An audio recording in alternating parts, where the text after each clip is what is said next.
ये आकाशवाणी रायपुर है। प्रादेशिक समाचार बुलेटिन के साथ मैं वैशाली गुलाब।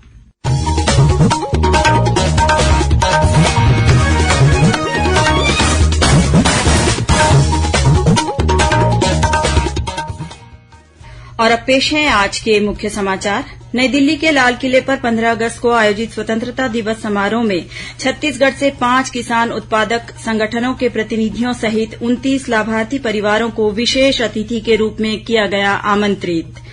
मतदाता सूची में नाम जुड़वाने के लिए आज प्रदेश के सभी मतदान केन्द्रों में विशेष शिविर का आयोजन किया गया। कल 13 अगस्त को भी आयोजित होगा विशेष शिविर। सुकमा जिले में आज 8 लाख रुपये की इनामी महिला माओवादी ने पुलिस के समक्ष किया आत्मसमर्पण। और मेरी माटी मेरा देश अभियान के तहत केंद्रीय रिजर्व पुलिस बल सीआरपीएफ के जवानों ने दंतेवाड़ा में निकाली तिरंगा मोटरसाइकिल रैली।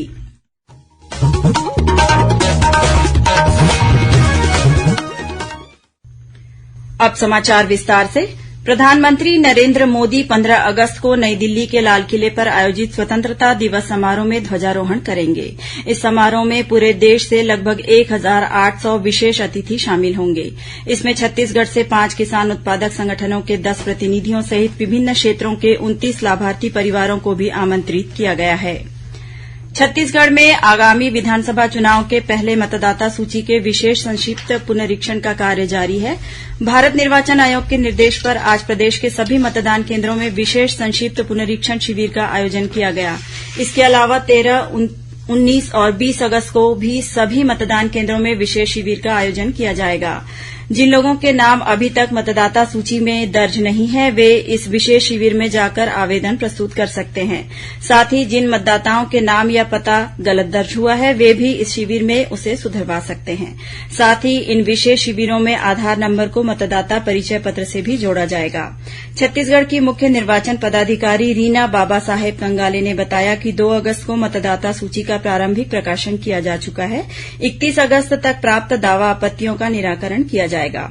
वहीं 4 अक्टूबर को मतदाता सूची का अंतिम प्रकाशन होगा। सुकमा जिले में आज 8 लाख रुपये की इनामी महिला माओवादी ने पुलिस के समक्ष आत्मसमर्पण कर दिया है।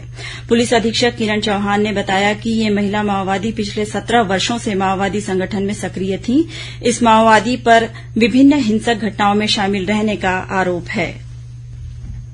प्रदेश में इन दिनों मेरी माटी मेरा देश अभियान चलाया जा रहा है। इसके तहत माओवाद प्रभावित क्षेत्रों में तैनात केंद्रीय रिजर्व पुलिस बल सीआरपीएफ की 231वीं बटालियन के जवानों ने दंतेवाड़ा में गिदम जावांगा से हारम चौक तक तिरंगा मोटरसाइकिल रैली निकालकर एकता और भाईचारे का संदेश दिया।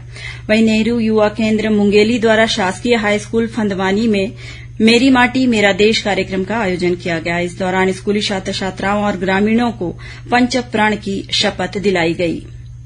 इसी तरह कबीरधाम जिले की विभिन्न ग्राम पंचायतों में लोगों ने पौधरोपण किया और अपने हाथों में मिट्टी लेकर देश की अखंडता, परंपरा और कर्तव्य पथ पर चलने की शपथ ली।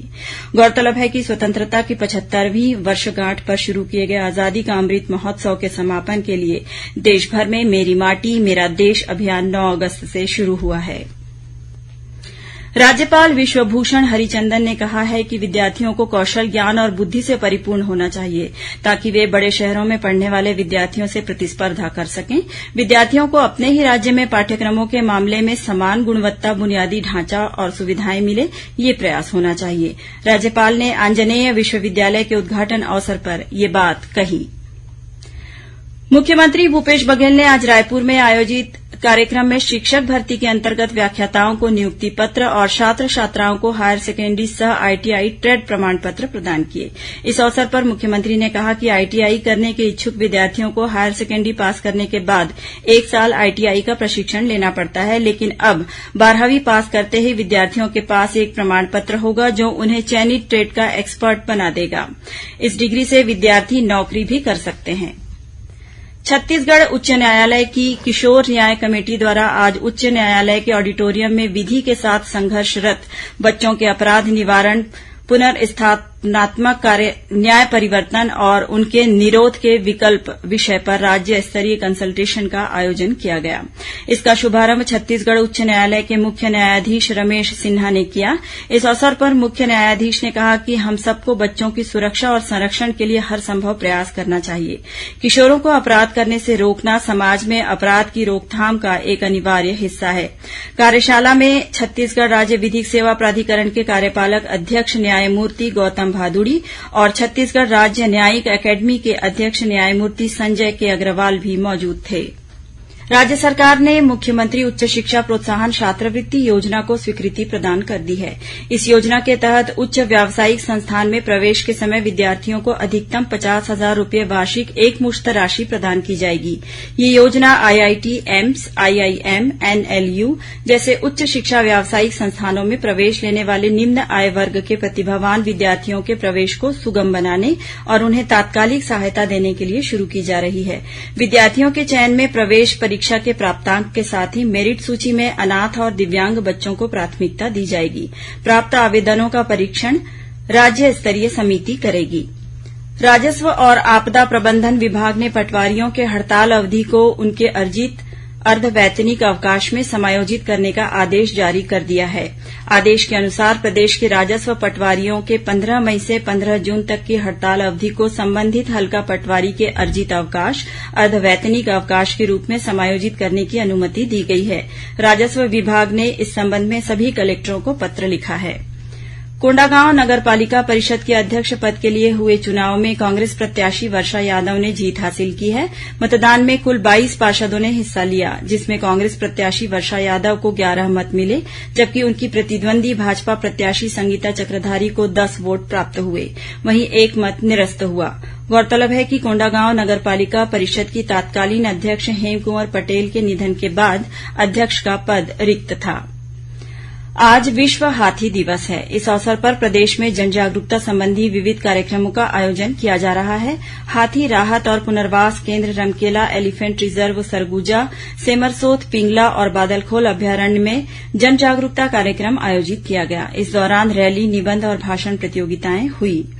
वहीं विश्व हाथी दिवस पर ओडिशा के भुवनेश्वर में आयोजित समारोह में छत्तीसगढ़ से सामान्य वन मंडल महासमुंद में पदस्थ वन रक्षक दीपक शर्मा और गज यात्रा की टीम को गज गौरव अवार्ड से सम्मानित किया गया। इधर छत्तीसगढ़ शासन ने वन विभाग द्वारा प्रदेश के हाथी प्रभावित क्षेत्रों में मानव हाथी द्वंद्व पर नियंत्रण के लिए अनेक कार्यक्रम चलाए जा रहे हैं। गांव में जंगली हाथियों के समूह के आगमन की पूर्व सूचना वायरलेस, मोबाइल तथा माइक के माध्यम से मुनादी कराकर दी जा रही है। हाथी विचरण क्षेत्र और आसपास के ग्रामीणों को हाथियों के साथ साहचर्य बनाए रखने के लिए आवश्यक समझाइश भी दी जा रही है।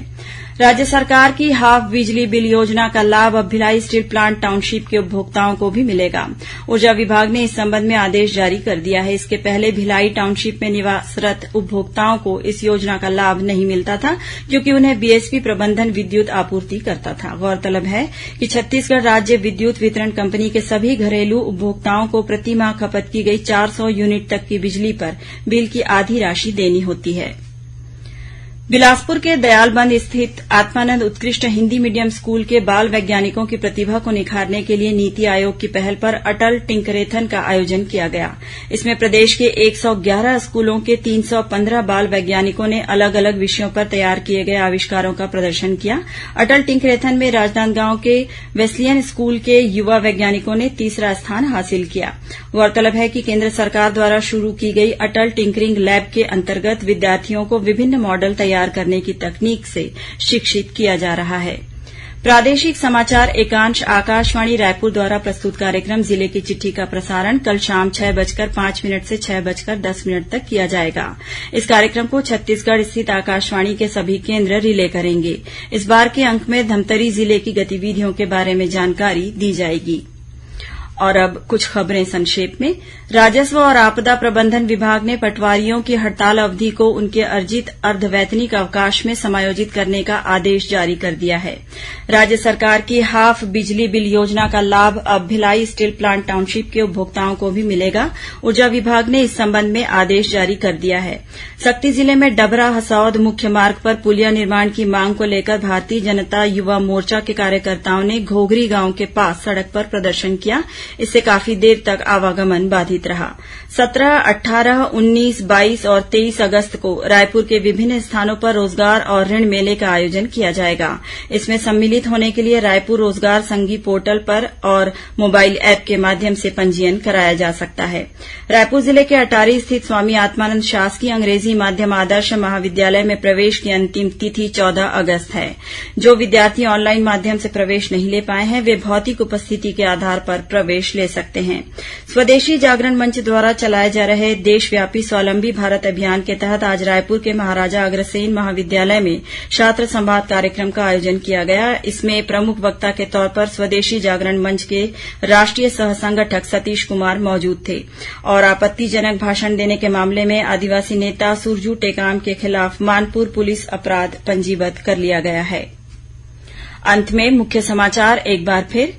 नई दिल्ली के लाल किले पर 15 अगस्त को आयोजित स्वतंत्रता दिवस समारोह में छत्तीसगढ़ से 5 किसान उत्पादक संगठनों के प्रतिनिधियों सहित 29 लाभार्थी परिवारों को विशेष अतिथि के रूप में किया गया आमंत्रित। मतदाता सूची में नाम जुड़वाने के लिए आज प्रदेश के सभी मतदान केन्द्रों में विशेष शिविर का आयोजन किया गया। कल 13 अगस्त को भी आयोजित होगा विशेष शिविर। सुकमा जिले में आज 8 लाख रुपए की इनामी महिला माओवादी ने पुलिस के समक्ष किया आत्मसमर्पण। और मेरी माटी मेरा देश अभियान के तहत केंद्रीय रिजर्व पुलिस बल सीआरपीएफ के जवानों ने दंतेवाड़ा में निकाली तिरंगा मोटरसाइकिल रैली। इसी के साथ प्रादेशिक समाचार बुलेटिन समाप्त हुआ। नमस्कार।